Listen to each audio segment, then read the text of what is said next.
Bismillahirrahmanirrahim. Assalamualaikum warahmatullahi taala wabarakatuh. Selamat berjumpa kembali di Kamila Channel. Di Kamila Channel. Kali ini saya akan akan berharap tentunya kepada pemerintah agar negeri ini bisa kondusif, bisa aman, bisa damai, bisa sejahtera. Maka harapan saya hanya satu harapan saya. Apa itu? Harapan saya itu pemerintah ataupun pemangku jabatan yang telah diberikan legitimasi oleh rakyat, oleh pemilik negara ini, agar pemerintah ataupun presiden menjalankan kebijakan sebaik-baiknya sesuai dengan Undang-Undang Dasar 1945 dan ideologi Pancasila, agar dilaksanakan, dijalankan secara murni dan konsekuen. Nah, jika memang telah dilaksanakan dengan murni dan konsekuen, aturan perundang-undangan dan ideologi Pancasila ini, saya yakin negara ini tidak terlalu banyak polemiknya. Walaupun ada, ini hanya di internal masyarakat, bukan di internal pemerintah, di internal politik. Pemerintah menjalankan politik dengan sebaik-baiknya, sebagaimana esensinya politik itu adalah untuk sebuah kebaikan ataupun common good, apa yang distatementkan oleh Aristoteles itu.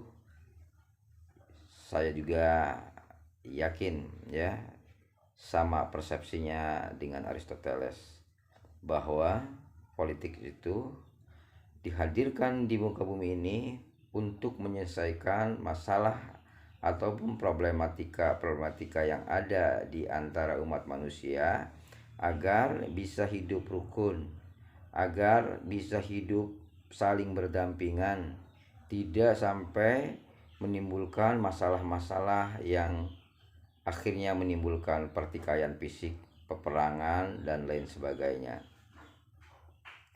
Maka dari itu, pemirsa, saya sangat berharap sekali kepada siapa saja yang menjadi pemimpin negara ini, baik yang sekarang sedang menjabat ataupun yang akan datang nanti, dan seterusnya. Saya mengharapkan pemerintah ini menjalankan konstitusi dan undang-undang Dasar 45 dan Pancasila dijalankan secara murni dan konsekuen, dan itu saya ucapkan berulang-ulang, Karena apa? Karena agar menjadi penekanan di kalimat ini.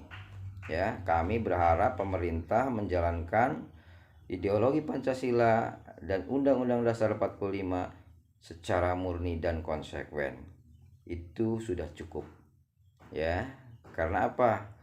Karena tidak akan pernah ada tandingan ideologi lagi selain ideologi Pancasila dan Undang-Undang Dasar 45.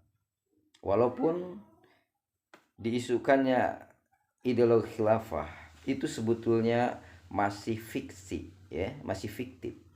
Yang sesungguhnya yang diperjuangkan oleh bangsa kita ini, dari berbagai organisasi masyarakat yang berada di oposisi di luar pemerintahan, atau yang menjadi oposisi di luar pemerintahan, itu menyuarakan ataupun mengorasikan hak-hak sebagai warga negara, hak-haknya sebagai warga negara sesuai dengan konstitusi yang ada. Artinya para oposisi ini adalah oposisi yang konstitusional. Jangan sampai oposisi ini inkonstitusional. Nah, pemirsa, saya sendiri curiga, apakah ada yang namanya oposisi komprador? Ya bisa saja ada, Jadi oposisi komprador ini pemirsa, ya, oposisi yang selalu mengkritik ke pemerintah, padahal ketika pemerintah ini sudah bisa dikuasai oleh mereka, ya, yang komprador itu, maka akan jadi pengkhianat ataupun akan mengkhianati NKRI ini. Nah, saya takut, ya, ada oposisi komprador menggulingkan kekuasaan atau menggulingkan pemerintahan, kemudian setelah dia menguasai, dia juga menjadi pengkhianat. Nah, itu yang saya takutkan. Nah, yang saya harapkan saat ini adalah, ya, oposisi dari garis kanan, ya, katakanlah oposisi di luar pemerintahan yang sama sekali tidak mengharapkan apa-apa, ya, kecuali penegakan hukum dan keadilan, ya.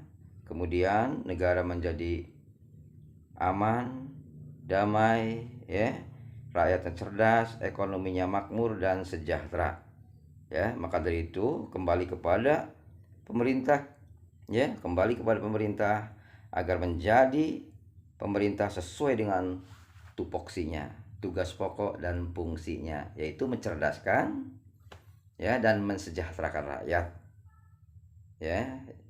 Itu diatur dalam undang-undang, ya.